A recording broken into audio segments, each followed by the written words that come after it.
All right, guys, so here's your second review about linear equations. And so we learned last year 3 different types of linear equations. You will be expected to know these 3 types. So make sure that you are paying attention to this review, and hopefully this refreshes your memory.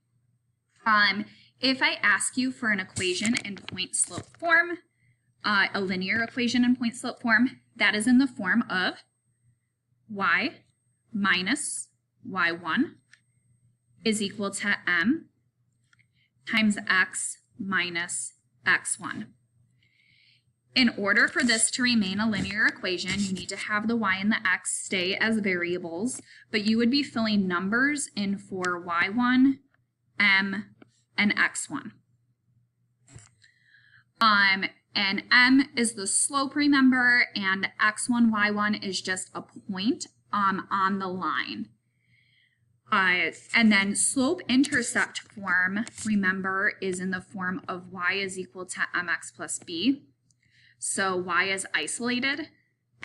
And you would just fill in numbers for your m, which is your slope, and your b, which is your y-intercept.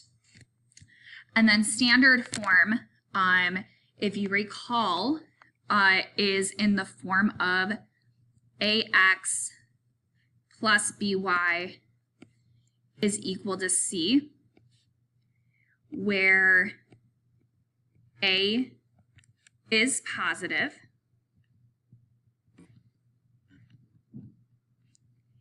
and a, b, and c are integers.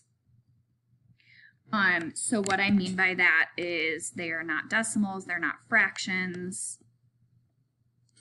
And so for this, you would have numbers in for your a, b, and c, and they must be integers.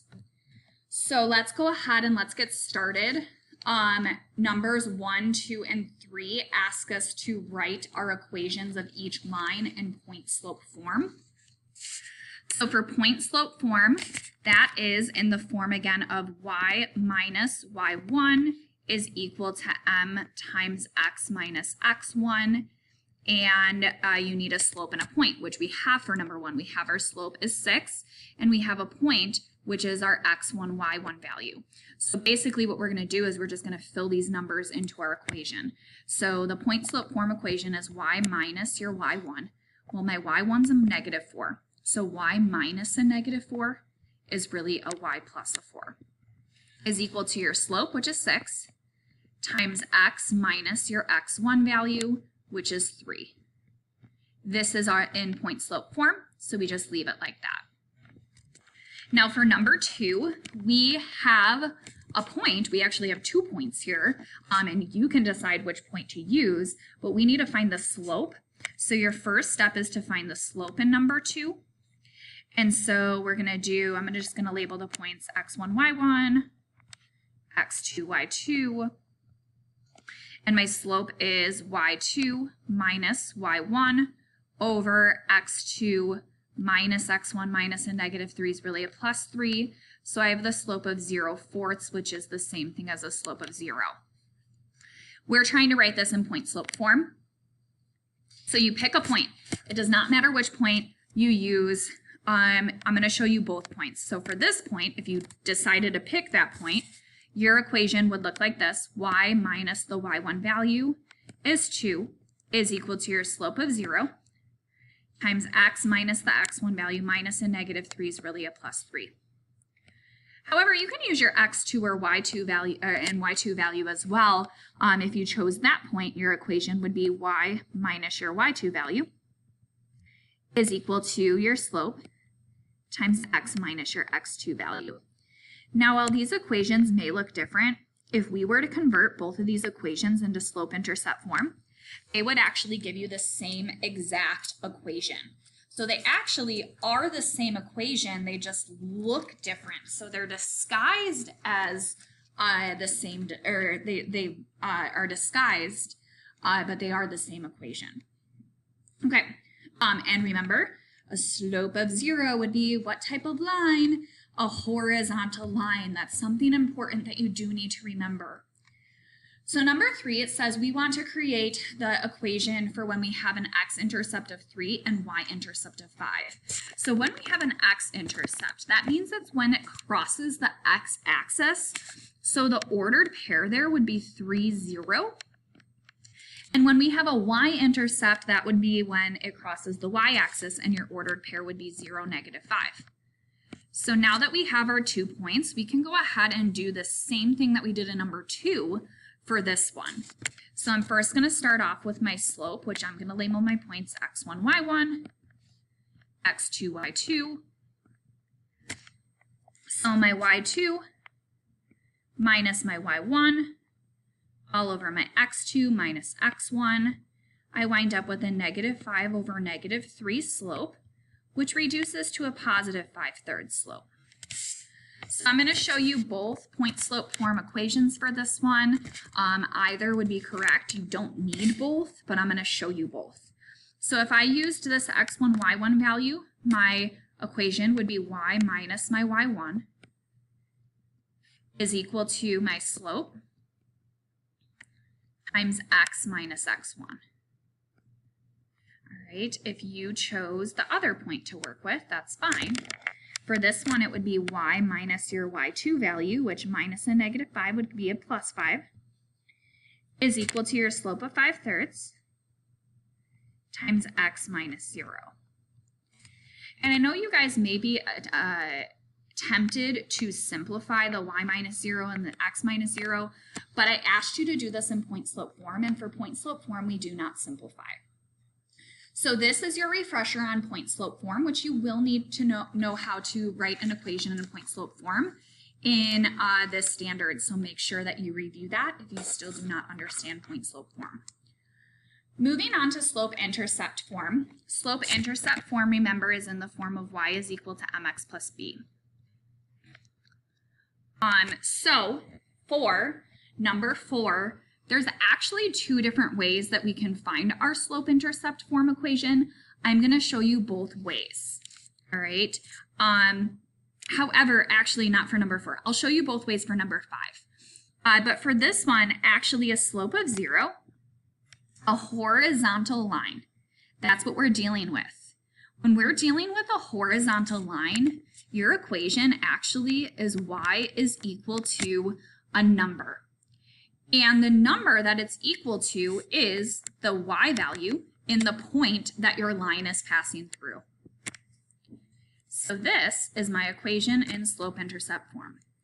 If you wrote it as y is equal to a 0x plus a 6, that's fine.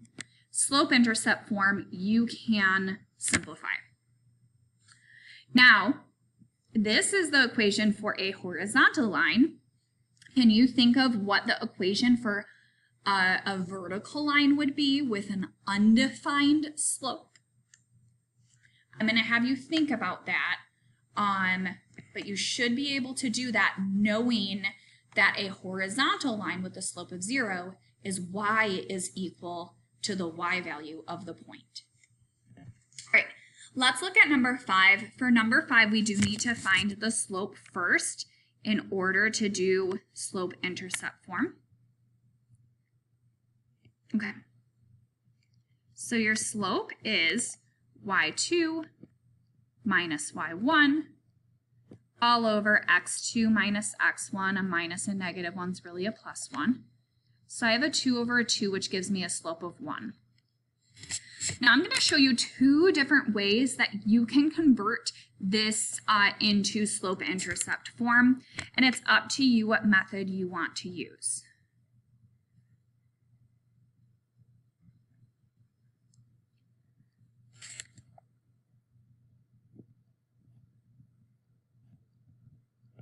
Okay, method 1, which is the method that we relied a lot on last year. What we did for method 1 was we used the slope and we used one of the points that was given to us. It does not matter which point. I'm going to use this point here. And we wrote our equation in point slope form first. So that is y minus y1 is equal to my slope times x minus x1 minus a negative 1 is really a plus 1. And then to get this equation into slope-intercept form, what you do is you isolate y. So I'm going to simplify a y minus 0, which is a y, and then I distribute this 1 in, so I get an x plus a 1. This is my equation in slope-intercept form. That is the method that we relied on a lot last year. However, there is another method which we might do quite a bit this year. And either method works, so whichever method you like best, use it. So another method that we could do is we know that our equation is y is equal to mx plus b. We could use our slope, 1, and one of our points. I'm going to use the same point, negative 1, 0. And we could put my y value of that point in for y, my slope in for m, and my x value of that point in for x. And now what we can do is we can solve this equation for b to find my y-intercept. So I have a 0 is equal to a negative 1 plus b. And then I can add 1 to both sides to get that my b value is equal to 1. And then now I use my slope and my b value to write my equation in slope-intercept form, which is y is equal to a 1x, or just an x, plus my b value, which is 1. Notice I left my x and y as variables, which is what you're expected to do when you're writing a linear equation. So I wind up with this same exact slope-intercept form equation. I just did it 2 different ways. All right. Now we're moving on to standard form. So for standard form, all the numbers involved in your equation need to be integers, so no fractions. If I look at all the numbers in number 6, none of those are fractions, so that's good. I can get started. So standard form is in the form of ax plus by plus, or equals c, sorry. So what that means is we need our constant on our right side of our equation, which for number 6, it's already on the right side, right? But we need our x and y value over on the left side of our equation, which right now I only have x on that side. So what that means is I need to move my y value over by subtracting that whole term 2y over. And so I write it in the form of ax, so 3x, plus by, or in this case it's going to be a minus by, and that's fine, is equal to your constant. This is in standard form. All right, so number 7, we do see a fraction, so we need to get rid of that fraction. And how we get rid of the fraction in an equation is we multiply the whole equation by the common denominator. Since there's only one fraction, I would just multiply my whole equation by the denominator of that one fraction. And the reason why I need to multiply the whole equation by that denominator is so I don't change the value of my equation. So a negative 4 fits y times a 5. The 5's cancel out, and it leaves me with a negative 4y. And a 2x times a 5 gives me a 10x. And that equals a 3 times a 5, which is a 15. So now it's ax, so I'm going to rewrite this as 10x plus by, or in this case it's minus by, and that's fine, is equal to your constant, which now I have that in standard form. All right, moving on to the next one. It might be helpful to start off by first distributing this negative 2 in, and now we can go from there. I see a fraction. That's not good. I need to get rid of that fraction. So I'm going to multiply everything by 2. A 1/2 y times a 2 is just a 1y, or just a y. A 2 times a 2 is a 4. A negative 2x times a 2 is a negative 4x. And an 8 times a 2 is a 16.